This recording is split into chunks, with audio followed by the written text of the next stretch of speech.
আপনারা আমাদের যে এরকম কথা বলে জানা যায় যে বিএসএফ এরকম পুষিদের চেষ্টা করে বা বিজিবির কর্মতৎপরতায় বা বিজিবির কী বলবো এটাকে তৎপরতায় পুষিনটা বের করে। আর মানবিক দিকগুলো আপনারা ইয়ে করতে পারেন যে নিয়ম কানুন সাতালি বলতে পারি জিরো লাইন আছে, তারা এখন মানবতার জীবনযাপন করছে। আপনি যেখানে উপস্থিত ছিলেন আপনার উপস্থিতিটা আমরা একটু ভিডিও ফুটেজ বা একটা ফুটেজ আপলোড করতে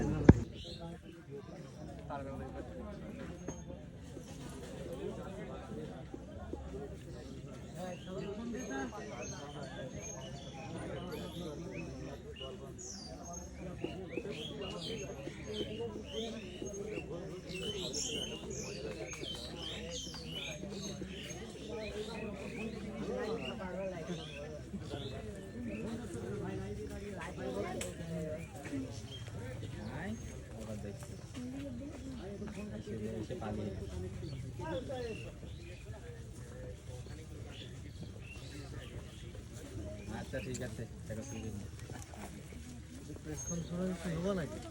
দেবে না কি এখন?